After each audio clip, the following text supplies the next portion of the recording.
What is up, everyone? Welcome back to another episode of the Tribe of Runners. I'm your host, Liz Myers, and today I have a very special guest that is not really big on social media from what I'm told, but his wife reached out to me and was like, my husband has an amazing story.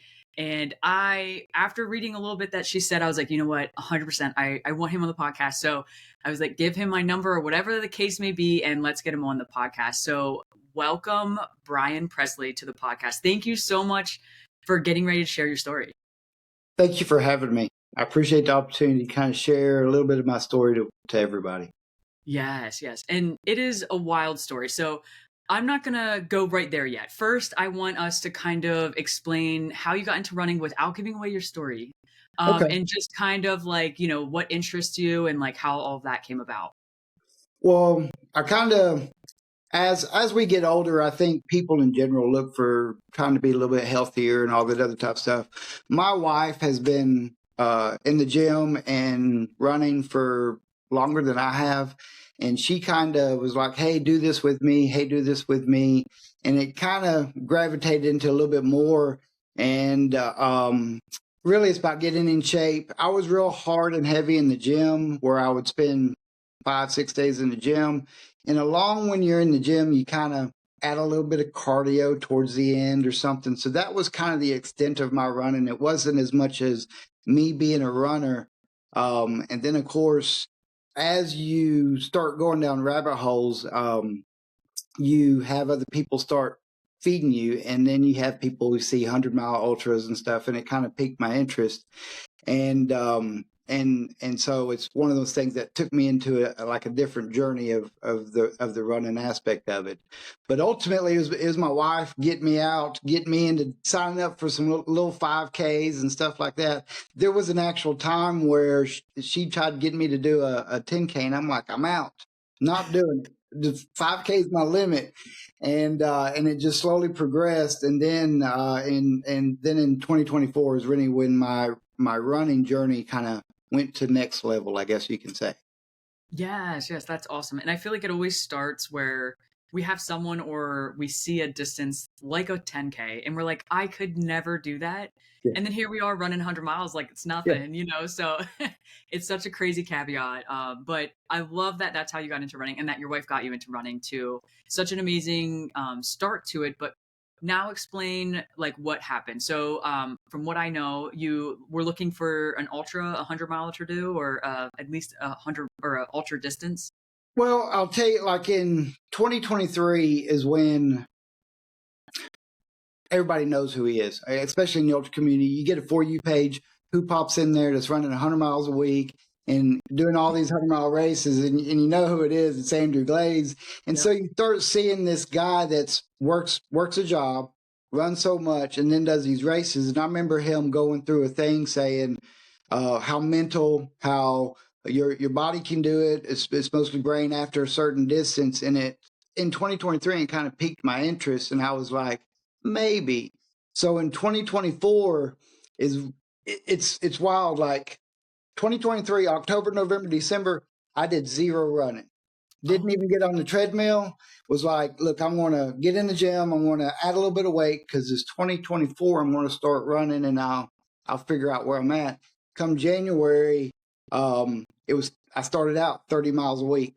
So it's like I went in, and my wife, telling her what I wanted, she starts signing me up for little races here. Those next, and then so it's like I slowly was progressing. The idea was to progress and do what we have locally, or local to me is the Pinoti 100, which was scheduled in November. Gives me 11 months to train, and I'm thinking I can get there by then. And I just kind of was progressing through. From my first half marathon was in February. So I ran a trail half marathon, come in first in my age group. So I'm like, okay, well, this is kind of where it's going. I did the Nashville Marathon in April. And so that was my first marathon. And she did the half marathon. That was her first half. We actually did another half like a training one, but that was her first like really big half marathon that she was looking forward to. And so her journey was kind of moving along a little bit more than mine, or a little bit less than mine, but still she was going through a running journey too. And it was something we got to share, do our long runs together on the weekends and stuff like that, which was fantastic. And then in May, there was just a big turn of events, I guess you can say. Yeah. So before we get to the big turn of events, um, when you originally saw Andy, can completely understand. I think everyone in this ultra world eventually sees him, and we fall in love with him. He's the realest guy Yeah, out there, I swear. And like you mentioned, he is a dad, a fire, like he holds a full-time job. He is yeah, running tons. And I know a lot of people kind of give him crap about this, but he runs super easy. And it's because he's running 100+ mile weeks nonstop. Like, of course, he needs to be smart, and he is very smart. So I think he's someone that we should all like pay attention to. Maybe not take word for word what he does. He is a funny guy, but yeah. he's someone that we all look up to, which is awesome. And I Oh, love that definitely. who has helped you through this journey. It's super cool. Yeah. After doing like your first trail race, how was that for you compared to like running road? Were you addicted to the trail then, or? Well, it's road's easy because I can go out my front door and go run. But honestly, when you get into the woods and you're on the trails, and it's just it's different. It's just that's all I can say. It's more serene. You know what I mean. You're kind of um, you're in what was God created, and so it's just you get peaceful and you can kind of zone out. And to me, it's the up and down, the unevenness. It's constantly changing, so your brain's always running, and it's not just repetitive. When you get on the road, it's just repetitive, and it's just you're just. I feel like you kind of going through the motions. Where there, you gotta kind of look at things and think about what you're doing, and then obviously in a race or anything, when you're going up a hill, how do I pace this? I mean, there's a whole lot more going on in your mind than on to me, a typical road race or anything like that. So For it was definitely more peaceful, I guess sure. would be the bigger part. Yeah, no, I can agree 100%. I love running road, don't get me wrong, but there's just something about being in a trail, and I think everyone can agree. Yeah. Very cool, very cool. So, you get into trail running or ultra running more or less, like you're planning to do a 100 mile in November, and then kind of explain to us like what happens, and go ahead and share the story. It's a wild one, so. Okay. So my idea initially coming into 2024 was to progressively get into larger races all the way up to the 100-mile race. And like I said, I did the national marathon in April. In May, me and my wife were on vacation. Fortunately, we were on vacation. And we're out on the beach, and it's at 4:30 in the afternoon, and I have a heart attack. And when we were actually at the beach in Jacksonville, and kind of just some things that I want to lay out is like, this is the first time we'd ever been in Jacksonville. And if you're familiar with it, the beach we were at was 10 miles from the cardiac hospital. Mm. So it's like we were in the right place at the right time for a reason. You know what I mean? Mhm. So I have the heart attack. The Coast Guard come out. They have to shock me, bring me back. I flatline, all that stuff. We go through the process. Because I was physically fit and because I had no symptoms like the shortness of breath, stuff of that nature, my heart rate, like obviously being running, you kind of keep an eye on your heart rate. My heart rate was in the resting heart rate around 50 to 51, which at my age was definitely decent. They thought I had an electrical issue, and Oh. due to that, they were running tests and running tests. I was in the hospital the second day I was in there. I flatlined again, another heart attack, flatline. They come in, wife and daughter have to get out of the room, bring me back, all that other stuff. And they're like, something's up. And they find out I have blockages. Mm. So I go in to have what's called a cabbage, where they take arteries out of your leg and replace them in your heart. And I had all five not just one or two, but all five of them going to my heart, replaced. And when they got in there, they were like, if he wasn't in the shape he was in, he would not have made it.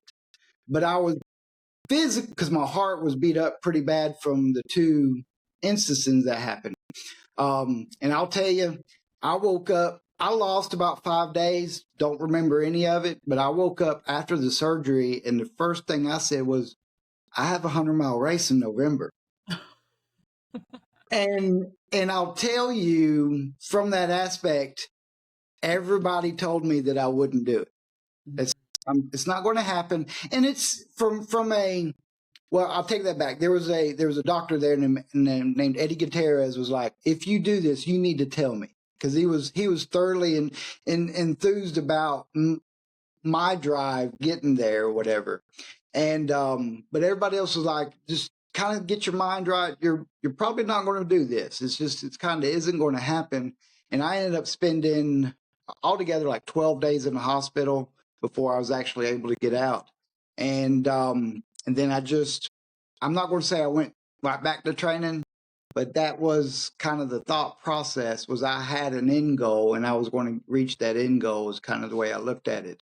And then so I started walking, and then after a week of walking, I started that. I run about a 16 to 18-minute little jog mile, you know.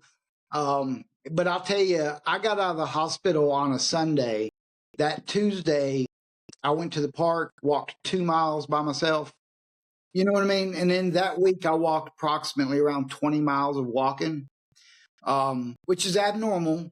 And that's kind of like when I talk about going down rabbit hole, you go down things looking for people that are similar to you to see how did they get through something.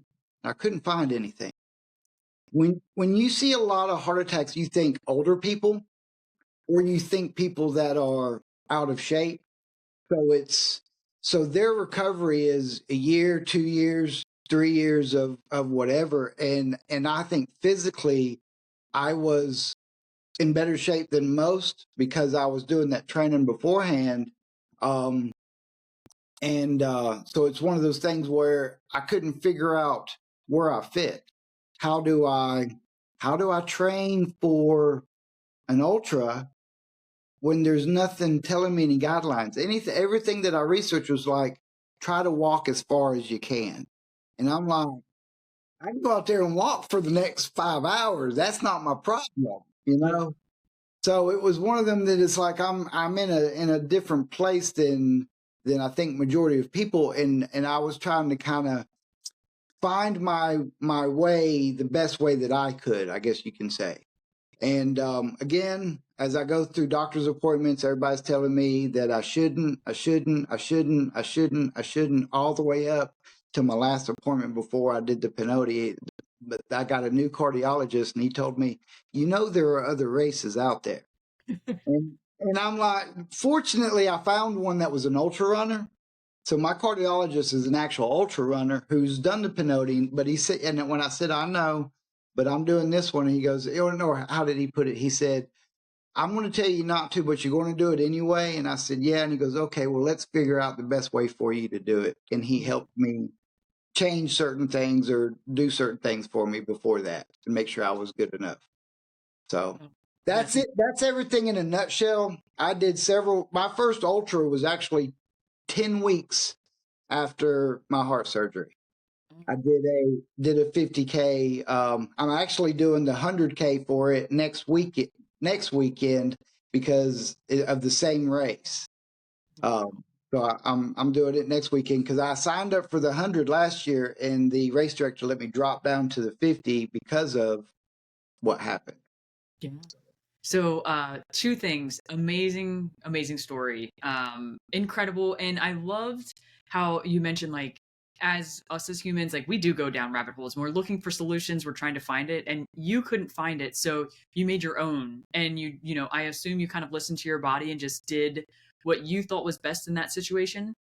Definitely. It was a lot of heart rate running where I'm looking at my heart rate, and when I get to a certain point, I'm walking.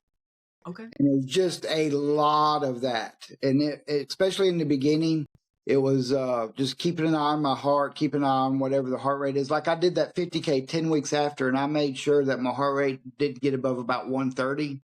Okay. So just one of those things that I just wanted to keep it at a certain level. I'd almost describe it almost like zone two. You know what I Mhm. mean? Trying to keep it in that type of level. And when it start going up, I would just, all right, let's walk for a minute. Let's get it back down and kind of start over. That was probably the biggest thing I did, but to kind of find my way through it.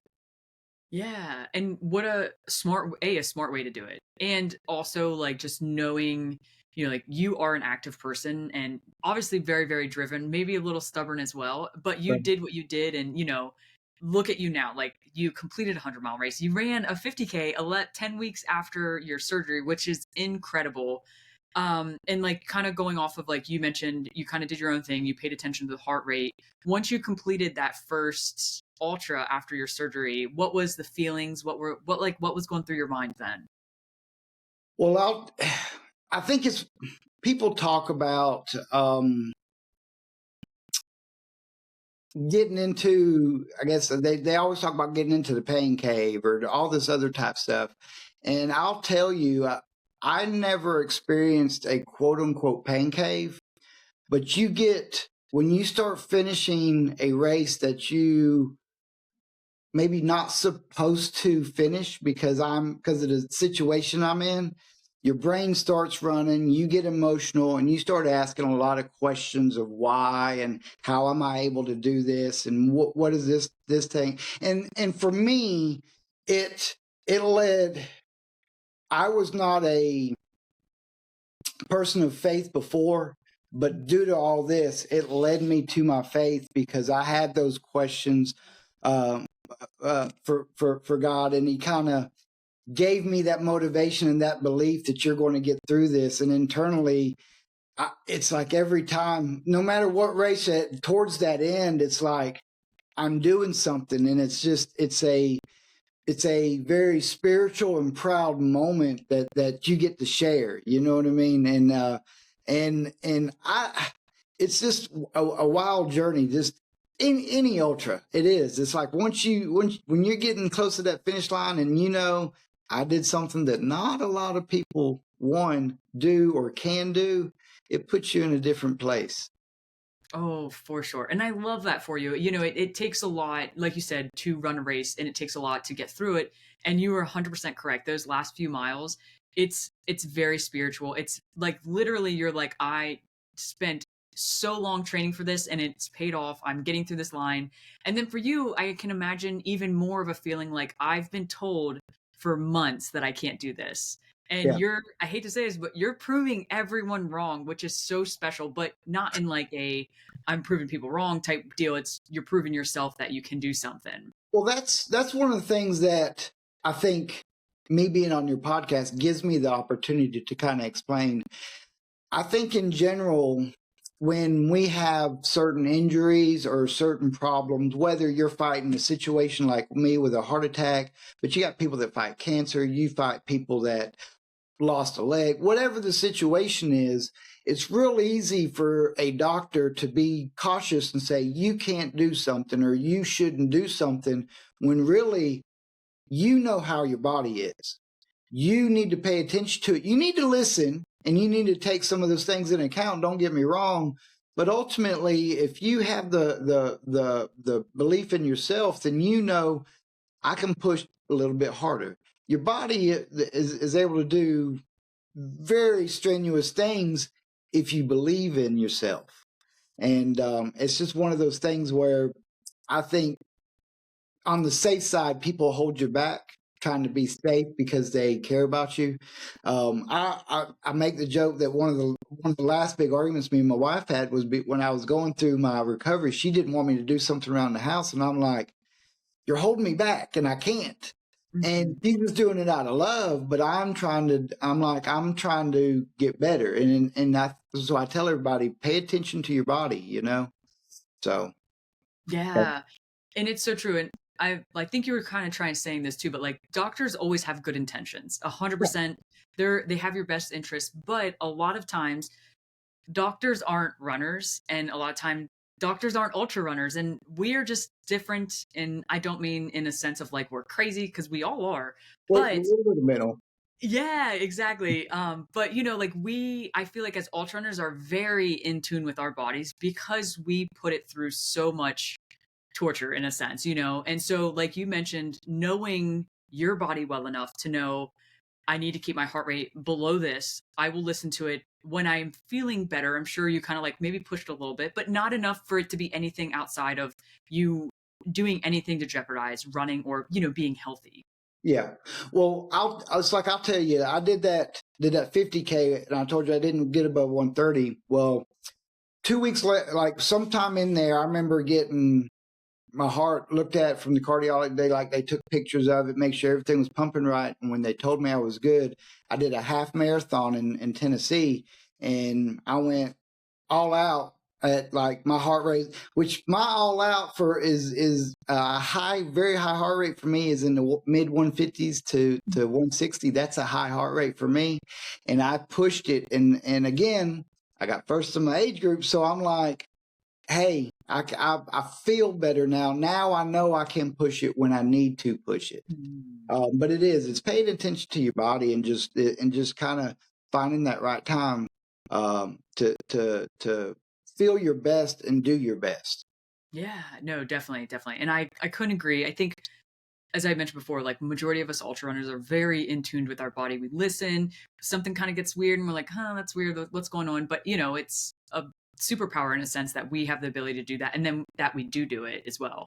You pay attention to every little thing. You pay attention to your sleep. You pay attention to how much you've worked today outside of your physical activity of running or gym or whatever it is. You're paying attention to all of that type of stuff. I can tell you a story. I was running with my wife just a few weeks ago, and she had her heart rate monitor on, and it tied to my watch. So I'm running with her, and I'm looking down. I'm going, something's not right. So I stopped talking.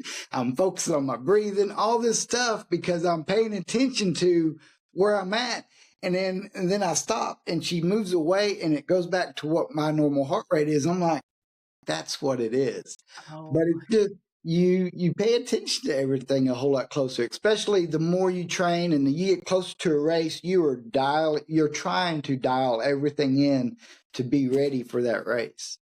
oh, for sure, for sure. And I love that. And it's so true. Like, I have this happen a lot. I live in Florida. It's super hot here. So like when it gets really hot, like I'm noticing a spike in heart rate and all of this stuff. And I'm like, I used to be like, oh my gosh, what's wrong? I don't know what's going on. My runs are the same. I'm not changing anything, and now I'm like, oh, it's a 60, degree or 60% humidity. It's 90 something outside. That's what's going on. So Yeah, it takes a little while, but it's so true. We really do pay attention, maybe a little too much, but hey, I it think keeps sometimes. it keeps us, in order, I guess. But I love that. And then also something I want to touch on, you mentioned like if we believe in ourselves, we can do so much more. And I agree 100%. And there's a quote, I know some people hate him, but David Goggins makes a quote that says, when your body is telling you to stop, like typically you have 40% more to give. And I feel like that's so true. And this is a good example of, you know, maybe in a sense people were telling you like, hey, you probably can't do this, you don't have the ability to do it. In reality, like, yourself, you listened, and then you went out there and continued to push yourself. Like, you knew you had a little bit to give, obviously being very safe, but it just goes to show like we all sometimes put this limiter on ourselves where we want to like stay back, be dialed back, we're running an ultra and all of a sudden our legs hurt so much and we tell ourselves like, oh, let's walk, and in reality we have so much left to give. Yeah. And I think you're a really great example on that, of like being smart, because obviously you had a heart attack, so you need to be aware and be smart with it, but you're continuously giving more and have exceeded, and now I've run 100 miles and looking to run another 100, so that's so cool. Yeah. It's the natural human reaction is to kind of, let's be safe, let's play it safe, and nothing wrong with that. But it's one of those things, like you saying, is everybody has a little bit more to give, and I think that's where ultra runners get into that when you get into those 100-mile or you see the 200-mile, whatever those races is, it's because what they're trying to figure out is where is their limit. They're trying to push it a little bit more. So it's that mindset that some people get into, and I think as ultra runners, we have a tendency to be that way already. Because Oh, why would we sign up for a 100-mile race, right? yeah, 100%. I can tell you, I am the first one, and I've talked to a lot of people, and they say the same thing. And don't get me wrong, we're all competitive against other people in some sense, but majority of people are always, they want to know and see what they can do. Like they want to, get further or be in that pain cave, quote unquote, and get a little deeper in that, or like see how far you can push yourself, see Well, how mentally tough things can get and if you overcome them. And obviously, you're the same boat. And kind of, that was my goal. Was like I was like I want to see mentally if I'm able to get through this 100. And I try to tell everybody I think anybody can go out tomorrow and run a marathon. That's my firm belief. It's really this is what stops them from doing it. And some people have that mindset is I got to run the whole thing or I got to do this. And I'm like, you don't realize you get to a marathon and up, that goal is just to finish. People can set goals and have that you want a certain time or you want a place or something of that nature. But ultimately, when things go south, all you want to do is get it done. I'm not going to quit. I'm going to finish, whether I'm in pain or something of the nature. But I may not make that time frame, which is why I'm going back to do the Pinoti again, because I missed my time frame that I had a goal of due to an injury. But I finished. So that's yeah. the finishing is the big part of it. Yeah, I can agree 100%. And I, have experienced this with coaching and running my own races. We always have a goal. And sometimes it's, a simple goal of like, I just want to, finish with a smile on my face, or I want to finish with this time goal. But at the end of the day, if something goes south, like you mentioned, the only thing we care about is our feet crossing that finish line, and it could be literally 30 seconds before that cutoff. It doesn't matter. You still finish. It's still an accomplishment. And I will tell you, say out of the like we'll use percentage to make it easy, out of 100% of the people that run ultras, I would say probably close to 70% of them will at least walk some part of that ultra. They're, everyone's like, oh, I couldn't imagine running 100 miles. Don't get me wrong, there's people that literally do run the full 100 miles, but there's also a majority of, your quote unquote average runner that is out there run walking, pushing themselves beyond the limit, and whatever that case may be. That's why ultras are so subjective in that sense. We're all different. We're all Yeah. out here trying to go after a different goal. But let's kind of dive into your first 100. So you mentioned you had an injury that kind of changed your goal, and that you just wanted to finish at that point. So let's kind of work our way from your first ultra, the 50K, up until the 100. How did training go for that? So, like I said, originally before heart attack, my goal was to slowly increase race distances up to the 100, and then I dropped back, and it's like I had like a reset. I joke that God was like, let me slow you down. Let me show you how I can help you. You know what I mean? And so I did this 50K, and with a heart rate at around that 130, I finished in 6:16, which to me is decent. Yeah. My PR is 5:48 or something, so it's not like even I'm not that much faster than that 6:15 time. So I was proud of that. Then that was in August. Then in September, I did Rebecca Mountain, which is a 50 miler. And my goal for that was if it's 50, 100, I want 12 hours. I did it in 10 hours and 15 minutes. And that was probably one of the biggest mental challenge races for me, because out there was a big section that I didn't have my wife, who's my crew, that she's usually my only crew. She's my biggest supporter. So I didn't get to see her for a while. And in the middle of aid stations, I ran out of water. And mentally, it affects you. And then you're like, I'm a mile out, and you're trudging. You're going, is this aid station ever going to get here? So it was like a lot of ups and downs. And that was in September, but then I was looking at November and I was pulling up people like kind of like a guideline for training for 100 kind of things that lead up to it. And it had usually a 50-mile race a couple weeks prior to your 100 kind of to get you ready. Well, I'd already done the 50 and there was nothing close. So that's when I looked and there was a 50K right up the road and I'm like, that's it. And it was a loop course. And that's where currently right now where I have my PR is on that loop course. And it's like, my goal was just to get under 6 hours. Mm-hmm. And I ran it. Like I said, I got like a 5:48 or something. I'm proud of it. Coming like third overall. And so then the next week, I kind of skipped a little bit. I was progressively increasing my mileage also through this time. I was running probably about 70 miles a week coming out of September, coming into October. And I had a goal to be like Andy Glaze and say, all right, let's do this 100 miles in a week of training. And so a few weeks before that, I knocked out 100 miles in 1 week, which the amount of time it takes for somebody to run 100 miles a week is unexplainable. Mm-hmm. I mean, it's like I did nothing but work, eat, run. That was pretty much about it. And then obviously you start tapering and come into this race. My goal for the Pinoti was I'm looking at about 26 hours is kind of the way I looked at it. And I looked at doing Rebecca, which is on a section of the Pinoti. Doing it in 10, I'm like, all right, I kind of know approximately 26 is a feasible goal. And I run the race. My wife got up with me, started at the beginning, was at every aid station. I mean, absolutely wonderful. She didn't sleep the entire time that I was up running. And I'll get to the finish line with her in just a minute, but I felt really, really good through 50 miles of the race.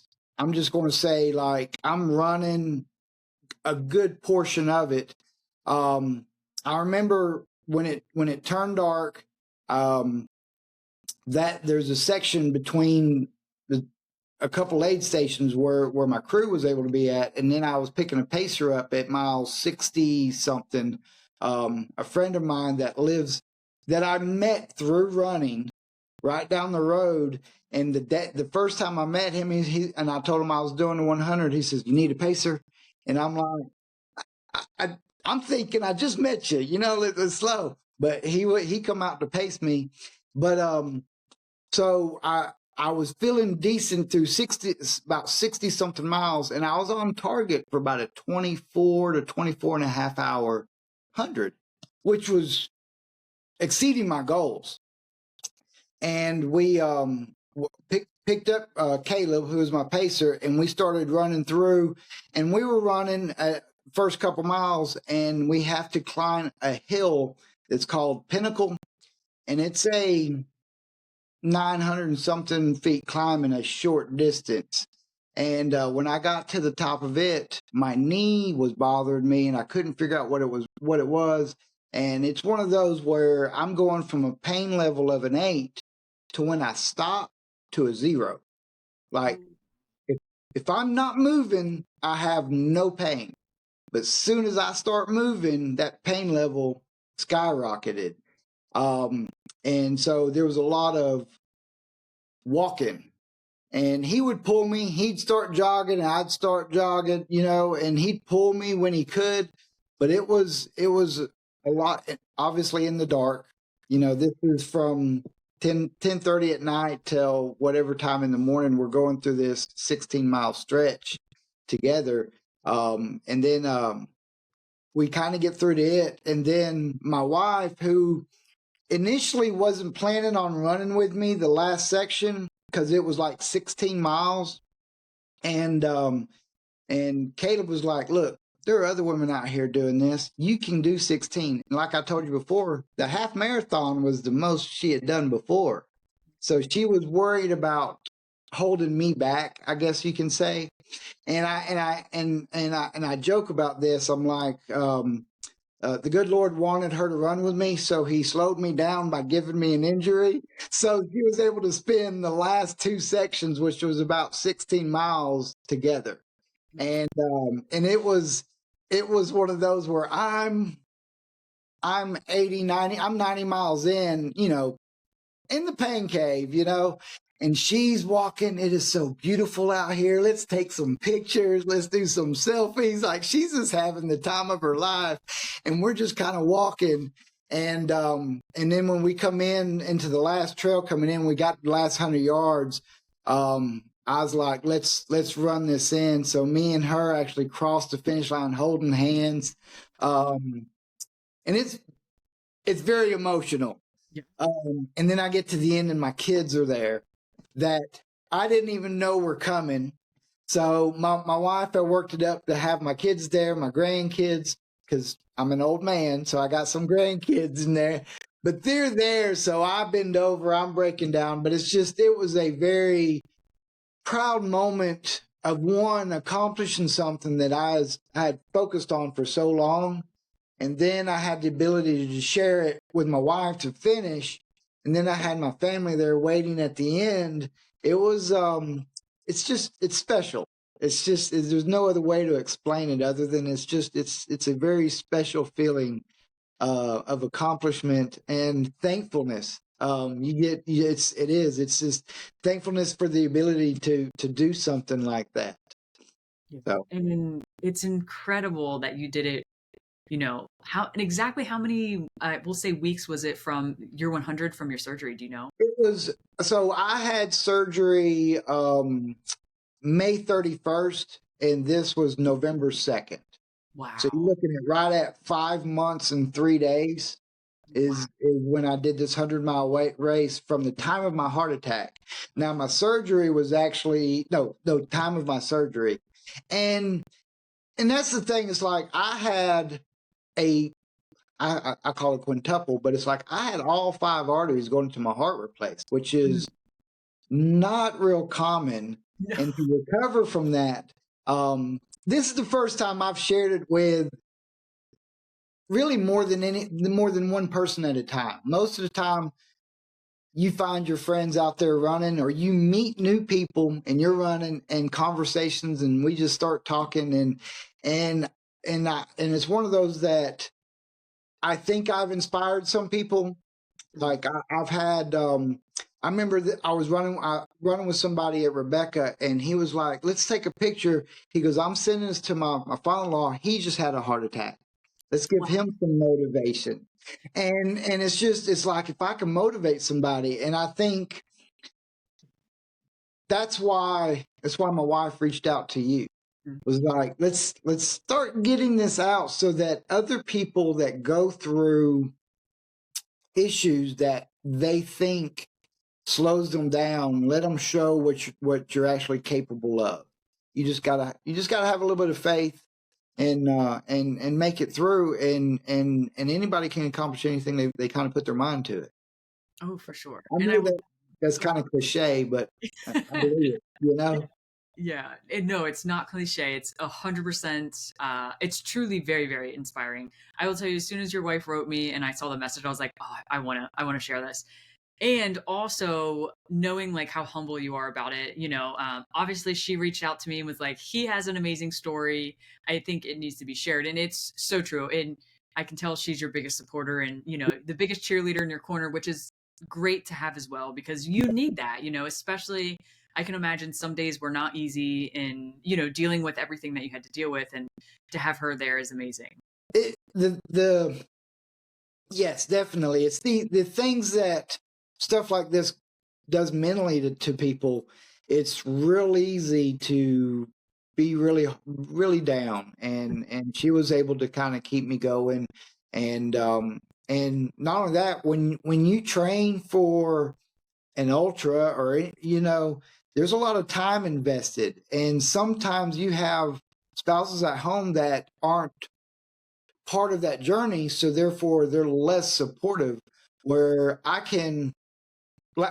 give an example. Last night I'm like, look, I'm going to the falls at 7, 8 o'clock, and I'll be running for about 3 or 4 hours. So she's in bed asleep, and I'm out running, and it's just she's like, go for Yeah. it, just go do it. And so I'm very, very fortunate to have her. So Yeah, that's awesome. And I love that. My partner's the same way. She is super, super supportive, and she's my crew as well. So I completely understand that. And it truly takes a special type of person to be with us. I truly believe because we do some crazy things. Like you mentioned, you literally went running for 3 hours at 7, 8 o'clock at night. And, majority of people, they're going out to clubs and bars, but their partner yeah. is going with them. And here we are going solo running through the forest. So it's just completely different. But I love that you have that for you. And you, with you saying, with her being my crew, and like you saying she being your crew, you have, when you're running, you are so looking forward to seeing her.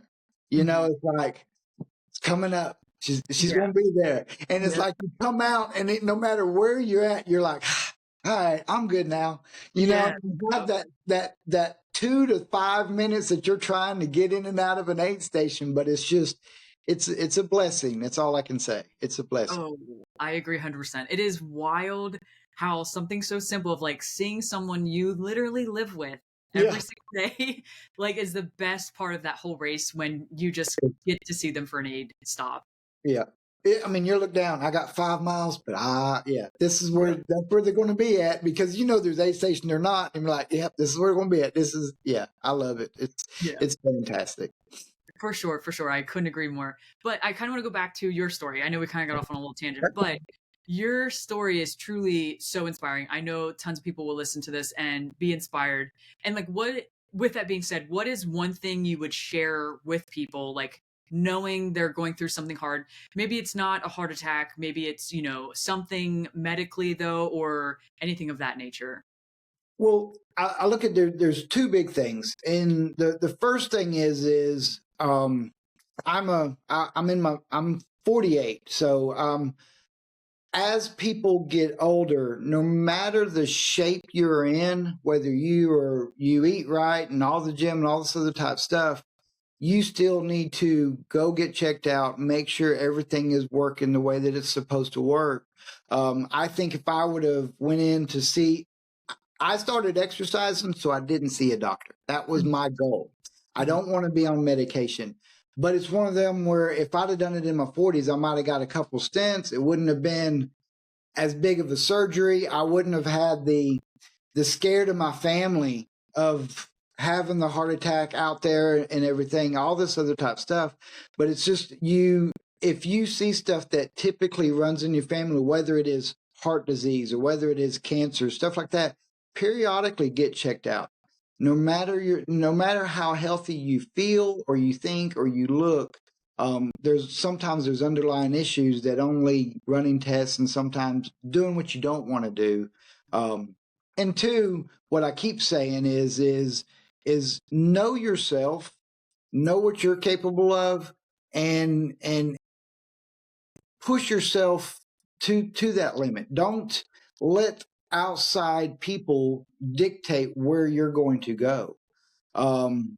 Because it's sometimes they're doing it to be safe. They're doing it because that's the norm. But is it the norm because some people go, okay, I don't need to do anything physical. This is my excuse to sit around and not do anything physical. And definitely being to me, that holds you back from recovery, that holds you back from just bettering yourself. So that's kind of how I look at two things. And then I keep referring back to it, but I'm like, your faith, you got to find your faith and what can help you. And the good Lord has definitely helped me through this journey of getting to where I'm at. And I'd love to say that I want to slow down, but all I do is have bigger plans in the future, So No, I love that. And with you talking about bigger future or bigger plans, do you have any desire to run anything more than 100 distance wise? oh, I am eyeballing Southern States 200 Oh, okay. when I turn 50. Okay. So Okay. not next year, but it'd be the year after. I'm looking at doing Southern States. And when you watch the big ones, Cocodona and Moab, and you start seeing this, and you see, and I've I've been out to Arizona and through Sedona with my wife on like a vacation and hiking and all that other type stuff. It is so beautiful because it's not what we have here. Mhm. So it's like I would love to get out west and do some of those races out there, and then potentially go bigger. It's I want to push this, Mhm. and I think the 100 pushes this, but I don't think there's no comparison when you start moving up a little bit more and more.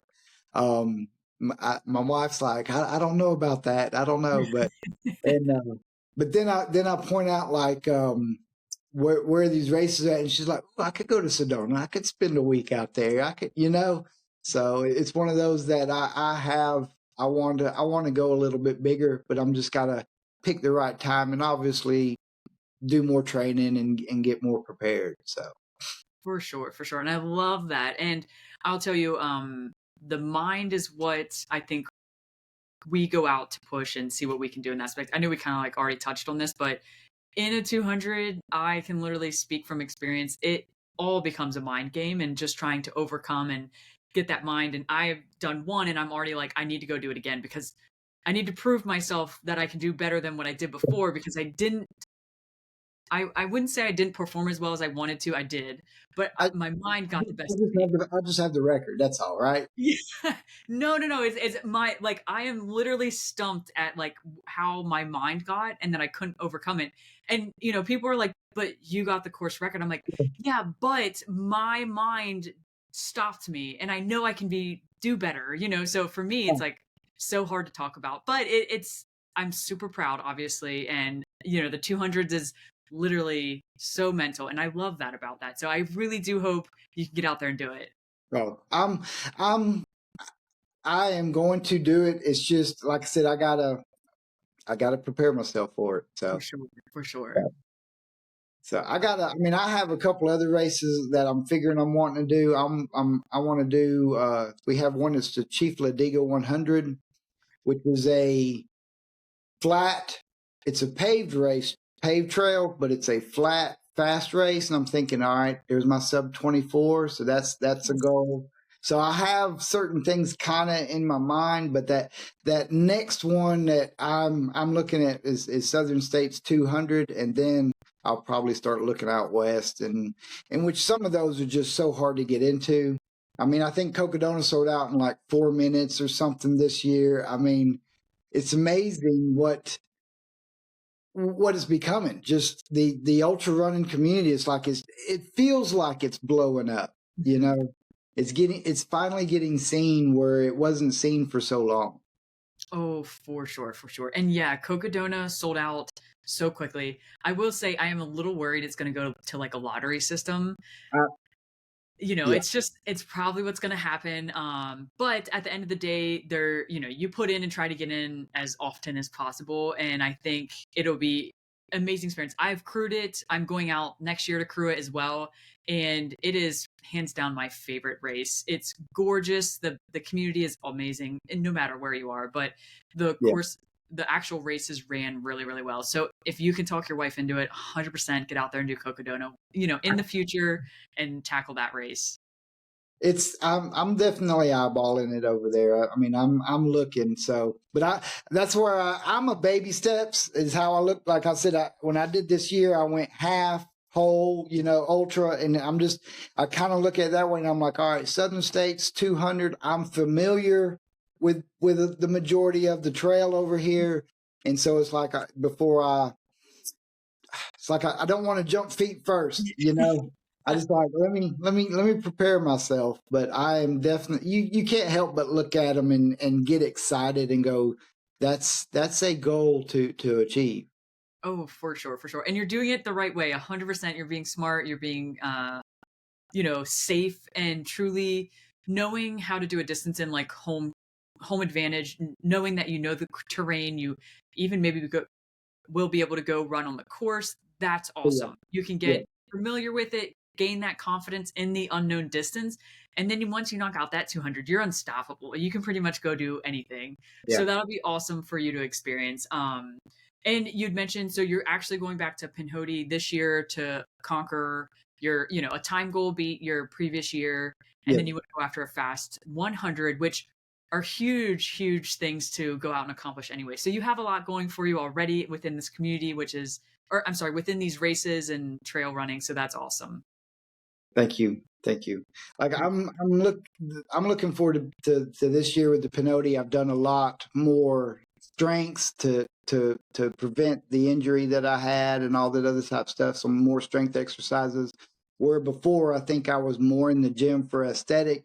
Mm. Now I focus a little bit more on just little things, your hip flexors, just your joints and just all of that type stuff. And that's why I think I have faith that I'm going to get through without getting injured this time. And I have my son is wanting to pace me, which gives him an opportunity to hopefully run with me and finish the Pinoti with my son, which I think will be fantastic also. Oh, that's amazing. So I have a question now. Has your running journey inspired him to run? I think I have a funny story with that is it did, but it's kind of took a back seat. Okay. So he did when he come out and did with the Pinoti and saw me finish. Um, Caleb, Caleb is close to my son's age, so he's like, you could do this and all because my son's physically in good shape. He goes to the gym. He was a football player, all that other type stuff. So he's in shape. So in December for Christmas, he bought me an ultra, but it Mhm. was a Spartan ultra. So Oh. it was this 50, 60 obstacles and 31 miles or whatever. But he bought it for me with him. So he was Oh. going to do it with me. So he started training in January and slowly increasing his mileage up to that ultra. And and we got out there and it was in Fayetteville. It was hot. It was dry. It was dusty. It was and first lap, fantastic. 15 miles. We probably knocked out in about 3 hours. We was making great time. And around mile 21, here comes a wall. Mhm. And now he's run walking. About mile 26, he was walking. He went deep into the pain cave. It's like you could see it, cramps, anything that was like any feeling you could have was there. I'm so proud of him because he finished. So we went and completed the whole thing. We come in like 30th out of 34, 35 out of like 500 people, which is fantastic for him to go through what he went through. And then his running journey kind of slowed down. And so he's done a handful of runs here recently, but not or practice or out running around the neighborhood. But it's not to the training he was before, where he was running like 25 miles a week. But one, he works, and it's hot, it's hard. Florida weather, hot, humid. Alabama weather's hot, humid. It's just hard to get out there after the end of the day and try to sweat and all. So it's like he's lost a little bit of that. That I'm hoping he'll gain once the weather turns and he's ready for me because he says that he's wanting to pace me in this race and I want him to be there. So Yeah, that would be so special for him to run with you in the race and finish. But so cool that he went out there and did a Spartan Ultra is a whole different ballgame, but still an amazing journey, an amazing accomplishment. So maybe he just needed to like brush off that, like, that was horrible. I need to kind of forget about it and well, then go it's back. just like us racing. What can we do different? It's Yeah. lesson. Every race that you do, there's a lesson to be learned. No matter you can have a fantastic race, but you still learn something. This works fantastic. This didn't work. It's all the things that you got to learn. And I think like electrolyte balance and all that other stuff is just, it's so important, so vital that just a little bit off derails you for the entire race. Oh yeah, yeah. You learn real quickly when you cramp really bad in a race.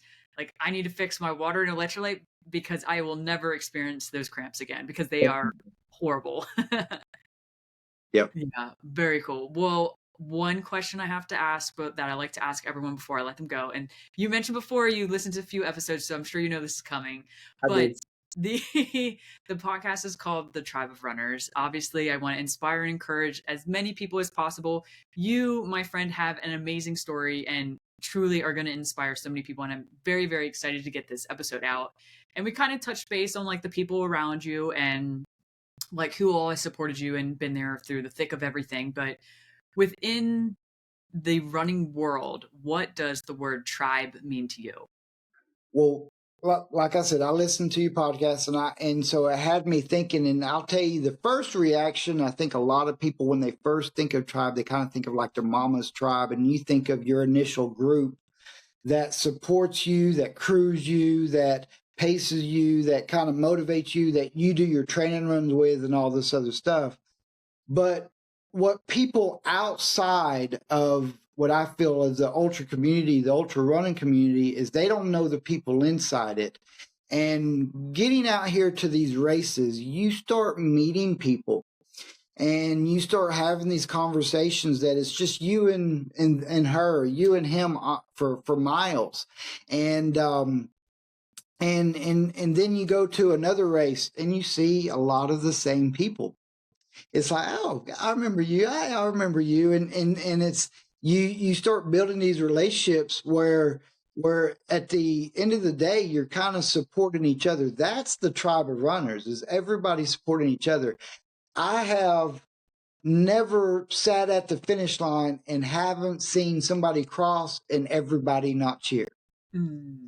It's just like it's just a very close group, and so it's the tribe of runners is that group of people that support each other and that cheer each other on. And you can be the first person across, you can be the last person across, but there's people high five. It's just what it is, because it's the accomplishment of getting it done, and you build those relationships. And like I said, you see them. You'll sign up for another race, and it could be miles and miles away, but then you show up and hey, it's like you see that same tribe of runners that are out there doing the same thing that you love, and you're doing it together. And that's kind of how I envision or I look at when you say tribe of runners. It's that tribe of people that are out there supporting and you're running with, and you see from race to race to race to race to race. And I don't know if everybody does this, but when I sign up for a race, I'm scrolling through to see who's going to be there. Like, who else is going to be in here that I'm going to be? Hey, I'll run with him for a couple miles. And it's just you look for those people, and it's just you get it. It's a very close community, and until you're in it, you don't know. Because I wasn't in it. I did 5Ks where it's just random people signing up for the local 5K, but out there it's a different group of people, and they're absolutely fantastic. Everybody cheers everybody on and motivates everybody in some form of fashion. So Yes, exactly. And I don't know if I've said this probably once or twice, but the whole purpose of me really starting this is obviously to share stories, but the reason I thought that and like got behind it is because I, like you, got into ultra running and started to meet people and realize we are different. And like you mentioned, we'll be at a finish line and the front of the pack all the way to the back of the pack. Everyone's there cheering people on, telling them how good they did, and like people have mentioned before, name another sport that you can toe the line with an elite and them treat you like a good human and ask you how your race went and ask you what other runs are you're doing, and it's a completely different type of sport, but it's amazing that aspect of like, we are all in this together. Yes, there may be some friendly competition in races and all of that good stuff, but at the end of the day, we're happy for everyone. We're cheering everyone on and we're supporting everyone. And we all become like best friends within Yeah. 10 minutes of on the trail running together. Yeah. It's just Like a I said, beautiful, you know, we're you, suffering. you share a mile or two with somebody, and it's like you shared something with them, Yeah, especially if it's in the later part of the race and you're sharing some miles. There's some deep conversations that start getting had with people that you just met, and it's very rewarding. It's very rewarding. Like you got people, it's just like-minded people in some form of fashion, you know. for sure. And there's multiple times where I'm sure you could experience this, and every runner could, is you're sharing a mile with someone and they're helping you get out of a low and they don't even realize it, or vice 100. versa. And it's just the greatest. Yeah, definitely. There's somebody, I had somebody finish the last 3 miles of a race, and I thought if he didn't run with me, I wouldn't have finished. Is what I'm thinking in my head. But I just met him at the last aid station, Yeah, and but he was in the pain cave with me, and it helps so much, and it's a very unique position you put yourself in when you get into those distances and you share them with those people, and it's like I said, it's very rewarding. it is. It really is. Awesome. Well, thank you so much, Brian, for being on the podcast and for sharing your story. Now, I'm not 100% sure. Do you have a social media? I'm I'm an old man, so I don't. That's okay. It's funny because my wife, I think Father's Day bought me a GoPro and was like, you need to start posting videos. You need to start talking about these things. You need to, and it's one of those where I'm reflecting back. I kind of wish I did before through that tough part of that journey. And that's why I'm just looking for an opportunity to spread what I can. For sure. I think it's one of that let somebody see somebody that went through what I have and I was able to accomplish it. So maybe they don't do it in 5 months, but they can do it in a year. Mm. You know, that type stuff. And I want to, but I just don't. I'm sorry. My wife is, thank Okay. goodness for my wife and her being my fan, because she makes a joke that her page is my page because it was a bunch of my races and stuff like that. But it's just, I guess it's one of those, I don't want to say it's an insecurity, but it's my journey. I, I feel like I need to share it, but it's one that is like I don't see it as a big deal. Mm. So I look at it as more of one-on-one conversations that I get to have, and then spread my message and tell them what it's helped me with, and my belief in myself, my faith in God, and everything. And it's just that it's easier one-on-one than it is through social media. And credit to people that do it. It is when I'm looking, I've done several GoPro videos, and it is very humbling when you watch back yourself. You're like, do I sound like that? Yeah. So Yes. Yeah. not saying No, I won't. What I'm saying is I won't in the future, but currently right now I don't have a social media. It's just my wife's page is what she'll post the stuff that I'm doing right now. very cool. And there's no pressure, but I will tell you, I think if you do get on social media, you would reach a lot of people and you'd be able to share your story. Even if you had to like go back and say, this is what happened to me, but I want to share like how I'm going through it. So don't hesitate to ever get out there and share your story. People are, you know, truly going to be inspired. And I can't wait to share this. So thank you for being on the podcast and sharing the story. It was a pleasure to hear all of it. Thank you so much. Yeah. Thank you for the opportunity. You're so welcome.